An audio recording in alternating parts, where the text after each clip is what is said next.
आज के हम इस वीडियो में बात करने वाले हैं कि आखिर में डी फार्मेसी की सबसे हार्ड सब्जेक्ट फार्मास्यूटिकल केमिस्ट्री को आखिर में क्यों माना जाता है और क्यों काफ़ी सारे स्टूडेंट फार्मास्यूटिकल केमिस्ट्री का नाम सुनते ही डरने लगते हैं। एग्जाम में क्वेश्चन देखते ही ऐसा उनको लगता है कि भैया कुछ आ ही नहीं रहा है, तो कैसे उस पेपर को सॉल्व किया जाए और कुछ कैसे उस पेपर में पास हुआ जाए। अगर आपके भी दिमाग में फार्मास्यूटिकल केमिस्ट्री का नाम लेते ही ऐसा ख्याल आता है तो ये वीडियो आपके लिए है। इस वीडियो में हम बात करेंगे कि आखिर फार्मास्यूटिकल केमिस्ट्री को क्यों इतना ज्यादा कठिन समझा जाता है। इस वीडियो में हम प्रॉपर डिटेल में बात करने वाले हैं, तो चलिए इस वीडियो को शुरू करते हैं। सबसे पहला पॉइंट है कि स्टूडेंट आप याद करने के चक्कर में पड़े रहते हो, जबकि फार्मास्यूटिकल केमिस्ट्री को आपको याद नहीं करना है, आपको अच्छे तरीके से समझना है और उसकी प्रैक्टिस करनी है। जैसे एग्जाम्पल के तौर पर अगर आपको मैथ का क्वेश्चन लगाना है तो भैया आपको टेबल याद होना चाहिए। उसी तरीके से अगर आपको केमिस्ट्री समझनी है तो आपको एक प्रोडक्ट टेबल नाम का एक चीज होता है, उसको आपको ज्यादा से ज्यादा उसको याद करना पड़ेगा, जो कि 9th क्लास में आपको बताया जाता है कि भैया प्रेडिक्ट टेबल होता है और इसको आपको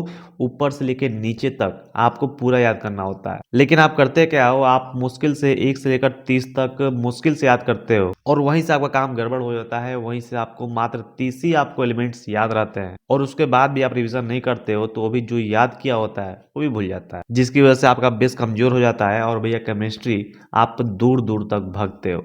अब जिस बच्चे को H2SO4 का मतलब ही नहीं पता होता है, उससे क्या ही आप एक्सेप्ट कर सकते हो। अगर उसे फॉर्मूला ही नहीं पता होगा तो कैसे वो केमिकल रिएक्शन करेगा। और इसलिए दूसरा ऑप्शन ये है कि आपका बेसिक कमजोर होता है, जिसकी वजह से आपको फार्मास्यूटिकल केमिस्ट्री आती ही नहीं है। तीसरा पॉइंट है स्टूडेंट कि आप ड्रग का फॉर्मूला ही बस याद करते रहते हो, आप उसको समझते नहीं हो कि आखिर में वो ड्रग कैसे आपके शरीर के अंदर काम करती है, उस ड्रग का क्या मैकेनिज्म है और वो ड्रग आपके बॉडी पे कैसे रिएक्ट करेगा।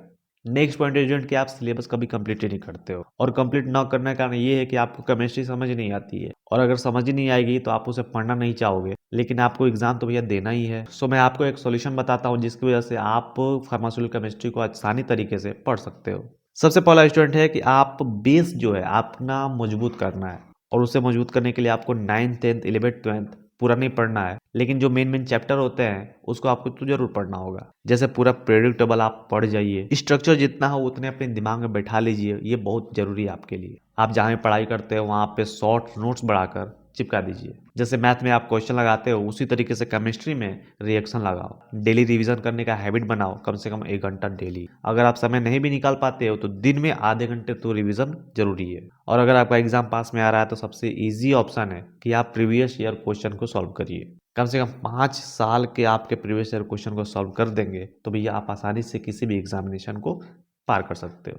प्रीवियस ईयर क्वेश्चन करने के बहुत सारे फायदे होते हैं। सबसे पहला फायदा होता है कि आपका कॉन्फिडेंस आएगा, आपका कॉन्फिडेंस बढ़ेगा, और आपको पहले से ही पता होगा कि भैया एग्जाम में कैसे क्वेश्चन आएंगे, और उसको केवल 1-2 बार सॉल्व नहीं करना है, उसको लगभग 2 से 3 बार सॉल्व करना है, जिससे कि आपके एग्जामिनेशन में आपको बहुत ज़्यादा हेल्प मिलेगी। सो मैं जानता हूँ आपका एग्जाम बहुत ज़्यादा नज़दीक आ रहा है, तो अगर आप डी फार्मेसी फर्स्ट ईयर के स्टूडेंट हो या फिर डी फार्मेसी सेकेंड ईयर के स्टूडेंट हो तो डिस्क्रिप्शन में लिंक दिया गया है, वहां से जाकर आप नोट्स बाई कर सकते हो। हिंदी और इंग्लिश दोनों लैंग्वेज अवेलेबल है, और अगर आपको कोई भी डाउट है तो आप हमारे साथ 1v1 सेशन भी कर सकते हो। सारी चीज़ों का लिंक आपको डिस्क्रिप्शन में दिया गया है, तो वहां पर जाकर आप चेकआउट कर सकते हो। सो आपसे बताइए कमेंट्स के माध्यम से कि आपका कौन सा हार्ड सब्जेक्ट है और कौन सा आपको ईजी सब्जेक्ट लगता है। कमेंट सेक्शन में जरूर बताइएगा। और चलिए मिलते हैं आप सबसे अगले वीडियो में, तब तक अपना ख्याल रखिए। जय हिंद, जय भारत।